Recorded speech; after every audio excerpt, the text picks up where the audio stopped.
Assalamu alaikum. Hello. Closer to the microphone, Can you please. please approach a little bit closer? Thank you very much. Thank you, sister. Yeah. Ja, شوي.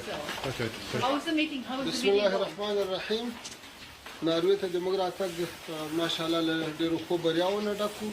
موږ دلته یو شمېر افغان شخصیتونو سره ولیدل، هغوی سره ښه مفاهمه درلوده. دا کوم مذاکرات نه وو بلکې د افغانستان د حالاتو په رابطه باندې د نظریاتو تبادله وه. د بل نظریات هم ډېر ښه په سړه سینه باندې واورېدل او هر طرف چې څه ملاحظې لرلې، څه افکار یې درلودل، څه نظریات یې درلودل، مشورې یې درلودې، هغه ټول په دې مجلس کې بیان شو. نو پرون موږ ډېره ښه ورځ درلوده او له ډېر زیات شمېر افغانانو سره ډېر ښه مجلس لرو. هغوی ټول په دې قانع شو چې بالاخره موږ ټولو یوه مشترکه اعلامیه نشر کړه او هغه اعلامیه کې ټول هغه څه راغلو چې ټول افغانان باید په ګډه کار وکړي، په ګډه خپل ملت ته خدمت وکړي او افغانستان د ټولو افغانانو ګډ کور ده. چونکې د نوي اسلامي حکومت اسلامي امارت پالیسي دا ده چې افغانستان د ټولو افغانانو کور بولي او ټولو ته یې غېږه او لمن خلاصه ده. هر څوک کولی شي په افغانستان کې فعالیت ولري، خدمت وکړي. نو پرون ورځ ډېره ښه وه او د اروپا ته چې څومره افغانان راغلي دي ټولو ته هم دا پیغام ورکړو چې هغه په ازاد ډول افغانستان ته تلای او راتلای شي، خپل وطن ته خدمت کولی شي.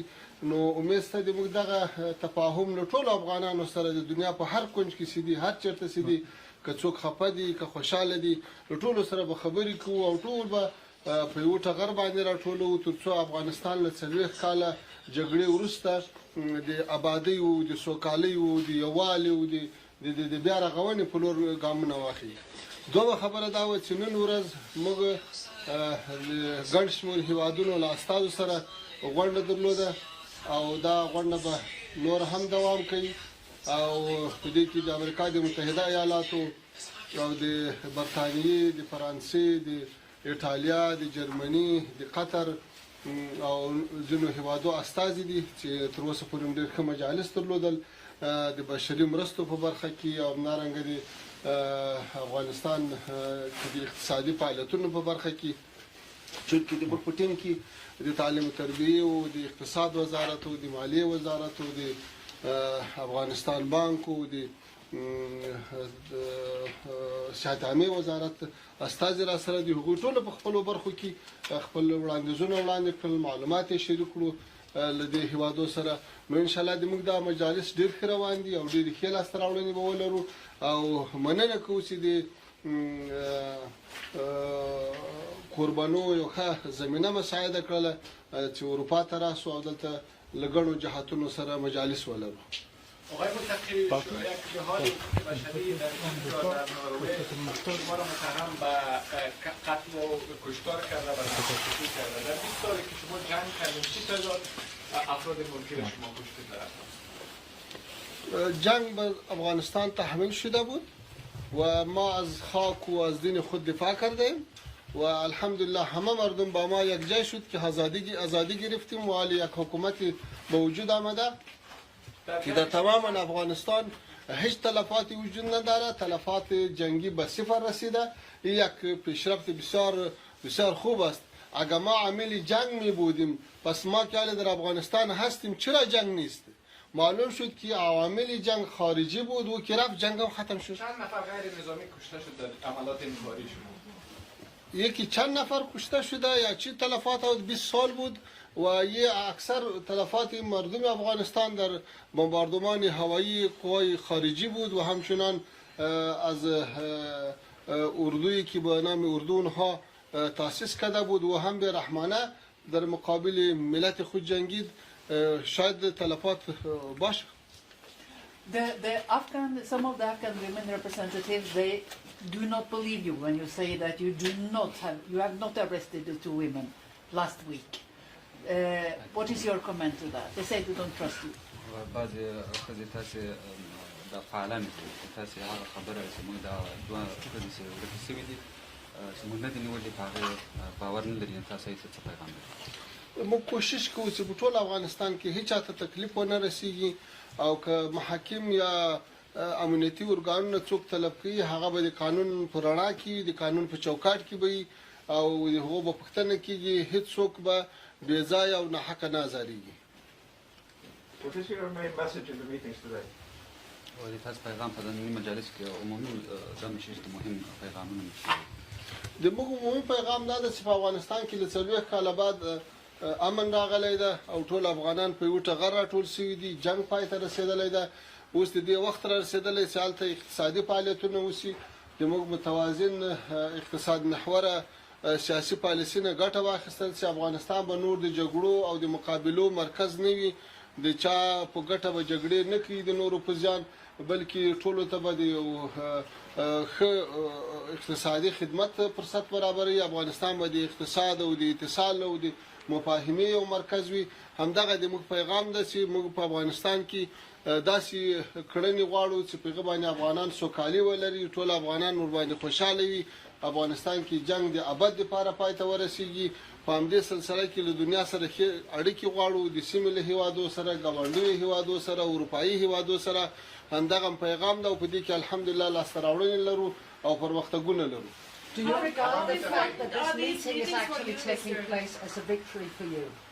دغه دلته چې فل حال دغه کوم مجلس دایر شوی ده تاسو راوړل چې آیا یوازې دا په خود په خپل ځان باندې هم تاسو یو لاسته راوړنه ده تاسو بله ناروې ته راتګ د ناروې حکومت څخه دا زمینه مساعده کړه دا ځکه یو لاسته راوړنه ده چې موږ له نورې نړۍ سره د مفاهمې په یو ډېر ښه سټیج باندې راغلو او ډېر ښه مجالس هم درلودل له دې مجالسو نه افغانستان ته بشري او د صحت په برخه کې د تعلیم په برخه کې مرستې جلبوو انشاءالله.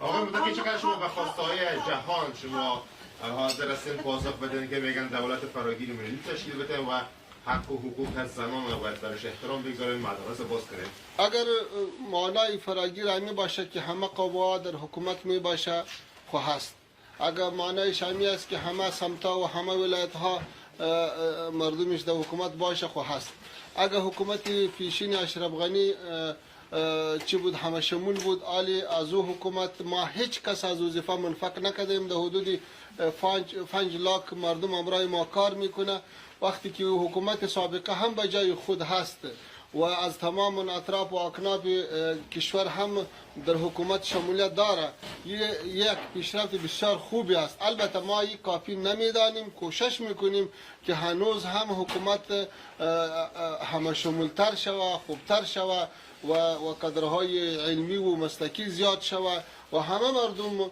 قانع شوه و خود در نظام فعلی افغانستان ببینه. آیا از جهان پرسیدین که چگونه حکومت از شما خواهان هستند چه رقم حکومت باید شما تشکیل بدن؟ منظورشون از فراگیری چیست؟ بله جهانی‌ها همیشه کسانی که به اصول و به قوانین اعتقاد داره اونها میگه که این مسئله داخلی افغانستان است البته خواسته داره که حکومت هرچی که همه شمول شوه خوبتر میشه. How can you guarantee the security for people, NGOs and state actors who want to help you financially?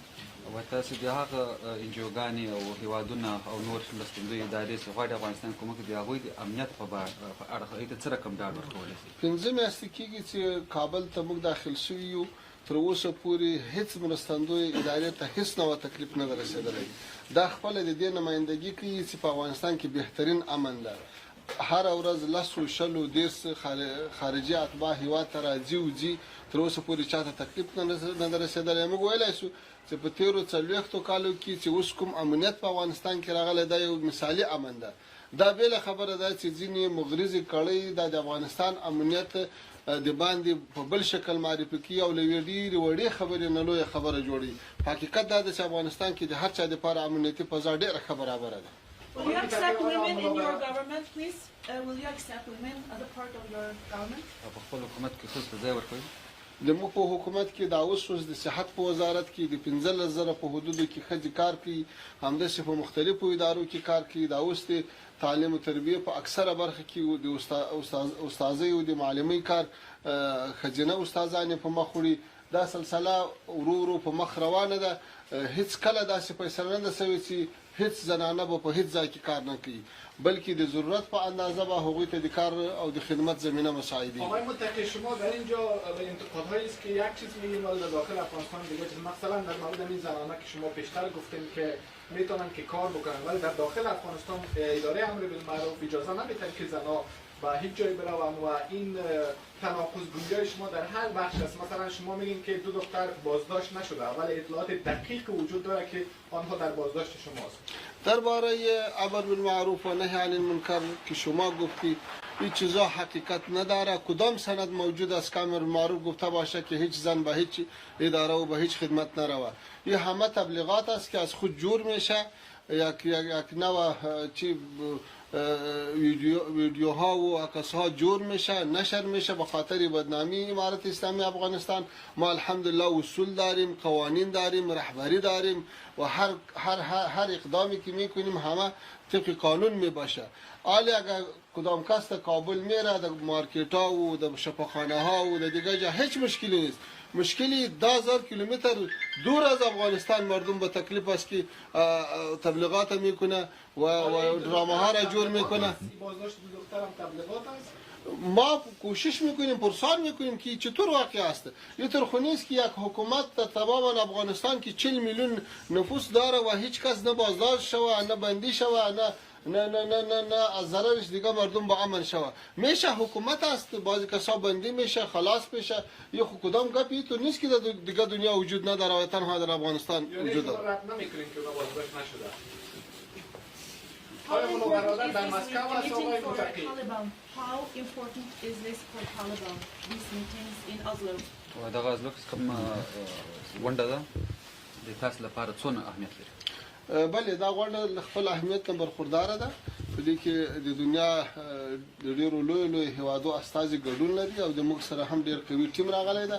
موږ امید لرو چې له دې غونډې نه به ښه پیغام دنیا ته ورکړو او دنیا به هم د موږ اصول، د موږ خبرې، د موږ استدلال، د موږ طرحې، د موږ پلانونو نه خبر سي او ان شاء الله آینده کې به ښه پرمختګونه سره ولرو. Do you see this meeting as a... نو که د تاسې خوښه وي چونکې زه د مجلس د نیمۍ نه راولاړ شوم او مجلس نور دوام درلود نو د تاسې ټولو په اجازه السلام علیکم ورحمت الله وبرکاته. آیا مولا برادر در روسیه است؟